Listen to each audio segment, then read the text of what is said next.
قبر امام حسین پہ سرخ رنگ کا پرچم لگا ہوا ہے، جس کا مطلب یہ ہے کہ ابھی اس کے خون کا بدلہ باقی ہے۔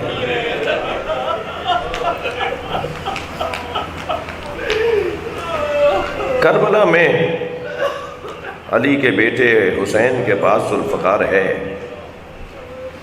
مگر وہاں جنگ کرنے تو آئے نہیں، دفاع کرنے آئے۔ عزادارو، ایام رونے کے ایام ہیں۔ میں بہت غور کرتا رہا کہ آخر چہلم کی مجلسوں میں اتنا گریہ کیوں ہوتا ہے۔ میں تو اس نتیجے پہ پہنچا کہ جن دنوں میں زینب کو رونے کا موقع ملا، جن ایام میں جناب رباب کو رونے کا موقع ملا، جن ایام میں جناب ام لیلہ کو رونے کا موقع ملا، وہ یہی ایام ہیں۔ رو رہے ہیں نا، آپ کی آنکھوں میں آنسو ہیں، مگر ایک 4 سالہ بچی ہے، وہ جب روتی تھی تو تازیانہ لگتا تھا، وہ جب روتی تھی تو تاریخ ظلم اس کے بدن نازنین پہ رقم کی جاتی تھی۔ آپ کی آوازیں بلند ہیں، میں نے جناب سکینہ کا نام لے دیا، سلام کریں ان کی ماں رباب کو۔ عزادارو، کربلا میں یوں تو 9 مائیں ہیں جنہوں نے اپنے بچے حسین مولا کے مقصد پر قربان کیے ہیں، مگر ایک ماں تو وہ ہے کہ جس نے بچوں کے لاشیں بھی نہیں دیکھے۔ روزانہ جنت البقیع جاتی ہے، انگشت شہادت سے 4 قبروں کے نشان بناتی ہے، اور 4 بیٹوں کے نام لکھ کر کہتی ہے مجھے ام البنین نہ کہا کرو، اس لیے کہ ام البنین تو بیٹوں کی ماں کو کہا جاتا ہے۔ میرے وہ بیٹے کہاں ہیں جن کی میں ماں ہوں؟ اجرکم اللہ۔ جب بشیر ابن جزلم سنانے کے لیے مدینے میں آئے نا، اور محلہ بنی ہاشم سے یہ کہتے ہوئے گزرے کہ مدینہ اب رہنے کے قابل نہیں ہے، حسین کو کربلا میں مار دیا گیا، حسین کا لٹا ہوا قافلہ وطن واپس آیا ہے، تو ایک دروازہ کھلا جس سے ایک بیوی باہر آئی جس کے ہاتھ میں عصا تھی، مگر وہ پکار کے کہہ رہی تھی کہ اے بشیر، یہ کون سا حسین ہے جسے مار دیا؟ تو کہا حسین ابن علی۔ تو جیسے ہی سنا نا کہ حسین ابن علی کو مار دیا، تو بے ساختہ کہا میں عباس کو دودھ نہیں بخشوں گی۔ بشیر نے کہا بی بی، عباس کے ہوتے ہوئے حسین کی طرف کسی نے ٹیڑھی نگاہوں سے نہیں دیکھا۔ اجرکم اللہ۔ کہا میرا عباس مارا گیا؟ کہا پہلے عباس مارا گیا اور پھر حسین کو مارا گیا۔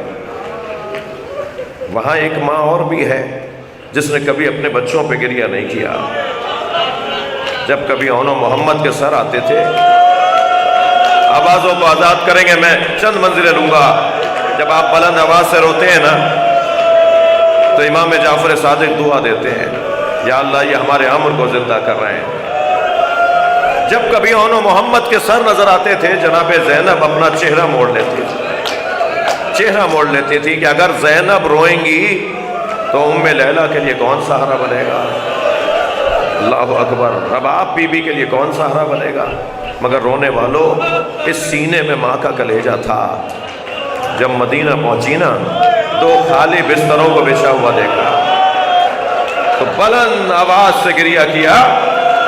جناب عبداللہ نے بڑھ کر کہا بی بی، آپ شاید کسی اور کے گھر آ گئی ہیں۔ فرمایا عبداللہ، حق ہے کہ شوہر بیوی کو نہ پہچانے، میں کربلا میں آپ کی کمائی کھو کر آ گئی۔ اے عبداللہ، جب بچوں کے جنازے آئے تو اون میں دم تھا، اون نے ننھے ہاتھوں کو بلند کر کے کہا اماں، جب وطن جائیے گا تو بابا کو سلام کہیے گا۔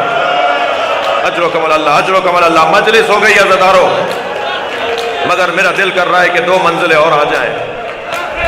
کربلا میں ایک ماں اور بھی ہے، ایک ماں اور بھی ہے جسے ام لیلہ کہا جاتا ہے۔ علی اکبر جیسا خوب رو، شبیہ مصطفیٰ جوان، بڑا سخت مرحلہ ہے۔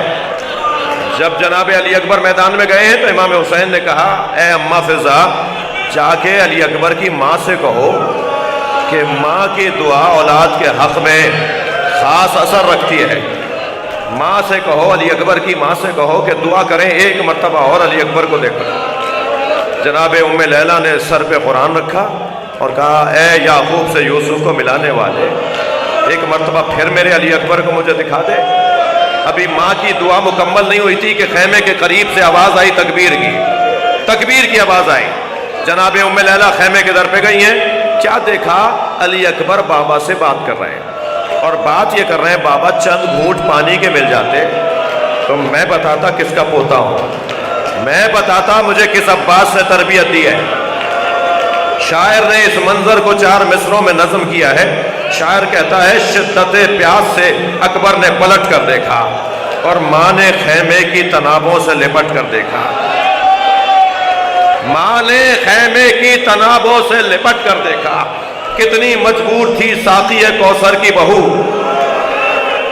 اللہ اکبر، کتنی مجبور تھی ساقی کوثر کی بہو، خالی مشکیزہ کئی بار الٹ کر دیکھا۔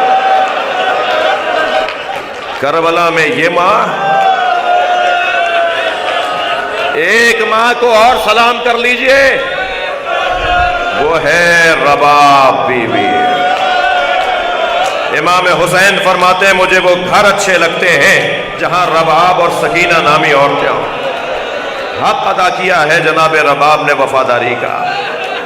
2 ہی تو کمائیاں تھیں، ایک علی اصغر، ایک سکینہ۔ علی اصغر کو اجرا سا کرتا پہنا کر، بال جھنڈولوں میں کنگھی کر کے، آنکھوں میں سرما لگا کر حسین مولا کی گود میں دے دیا، اے میرے والی اس بچے کو پانی پلا لائیے۔ پیاسے بچے تو اور بھی تھے، سارے پیاسے بچے حسین کے گرد حلقہ بنائے ہوئے ہیں اور حسین لے جا رہے ہیں علی اصغر کو پانی پلانے، تو سب کو انتظار ہے نا کہ ان سے پلا لائیں گے تو ہمیں لے جائیں گے۔ تبھی تو جناب سکینہ نے کہا تھا جب مولا حسین لاشا لائے تھے، بابا میں بھی پیاسی ہوں، بابا مجھے بھی پانی پلا لائیے۔ حسین کیا بتاتے کہ کیسا پانی پلایا ہے؟ اجر و کمال اللہ، اجر و کمال اللہ۔ مجلس بہت نورانی ہے، جب مجلس میں گریہ بھرپور ہو تو مقبولیت اور قبولیت کا ایک عنوان ہوا کرتا ہے۔ 8 محرم کو ایک جوان میرے پاس آیا، کہنے لگا مولانا میری دادی کہہ رہی ہیں کہ مچھلی نہیں کھاتے، محرم میں مچھلی نہیں کھاتے۔ میں آج مچھلی کھانا چاہ رہا تھا، میری دادی نے روک دیا، تو میں نے ان سے کہا کہ میں تو مولانا سے پوچھوں گا، اگر شریعت میں حلال ہے تو حلال ہے اور حرام ہے تو حرام ہے، آپ بتائیے میں مچھلی کھا لوں محرم میں؟ تو میری آنکھوں میں آنسو آ گئے۔ میں نے کہا پہلے تو میں اتنا بڑا عالم نہیں ہوں، مجھے اس مسئلے کا جواب نہیں آتا، میں اتنا بڑا عالم نہیں ہوں۔ میں نے کہا تم اپنی دادی کی بات مان لو۔ کہنے لگا مولانا کیا مطلب؟ میں نے کہا تم دادی کی بات مان لو، حسین نے علی اصغر کے تڑپنے کو مچھلی کے تڑپنے سے تعبیر کیا۔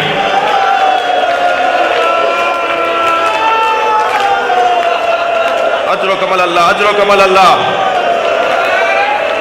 مجلس بہت مقبول ہے، اللہ آپ کو اس کا اجر عطا فرمائے۔ بڑا جگر ہے جناب رباب کا، بڑا حوصلہ ہے بی بی کا۔ ایک کمائی حسین کے ہاتھوں پہ رکھ دی اور ایک سرمایہ زندان شام میں چھوڑ آئی۔ عزادارو، علامہ ذیشان حیدر جوادی نے پڑھا ہے کہ جلتے ہوئے خیمے سے امام سجاد کو لانا کتنا مشکل تھا، یہ کوئی پوچھے جناب زینب کبریٰ سے۔ میری بیوی جلتے ہوئے خیمے میں گئیں، اپنی پشت پر اپنے بھتیجے کو اٹھا کے لائیں۔ جلتے ہوئے خیمے سے امام سجاد کو لانا کتنا مشکل تھا، اس سے زیادہ مشکل تھا قبر سکینہ سے بی بی رباب کو اٹھانا۔ جناب رباب کو لے کر آتے تھے، بی بی پھر چلی جاتی۔ جناب زینب نے فرمایا بھابی قافلہ تیار ہے، چلیے مدینے چلیں گے۔ تو روتے ہوئے فرمایا زینب میرا مدینے میں کون ہے؟ میرا والی کربلا میں رہ گیا، میری بچی اکیلی ہے، مجھے اپنی بچی کے پاس رہنے دو۔ اجر و کمال اللہ، اجر و کمال اللہ۔ بس ایک منزل اور لے لیجئے، جب امام سجاد نے کہا نا کہ اماں قافلہ تیار ہے چلیے، تو حکم امام تھا قبر سکینہ کو چھوڑ دیا، مگر مڑ مڑ کے بچی کی قبر دیکھتی رہی۔ اور پھر جب محمل میں بیٹھی تو کیسے محمل میں بیٹھی اس کا بیان بھی مشکل ہے۔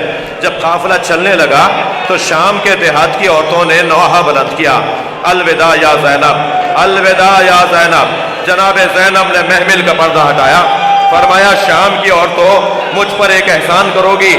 ساری عورتوں نے کہا بی بی حکم کرے گی۔ فرمایا ہماری سکینہ کو اکیلا نہ چھوڑنا، اللہ آپ کو جناب سکینہ کی قبر پہ لے جائے۔ جب آپ قبر سکینہ پہ جائیں نا تو جالی سے قبر کو ضرور دیکھیے گا۔ آج بھی شام کے دیہات کی عورتیں کھلونے لا کے ڈالتی ہیں اور ایک نوحہ پڑھتی ہے، تمہاری پھوپھی سے وعدہ کیا تھا تمہاری قبر پر آتے رہیں گے، ماتم حسین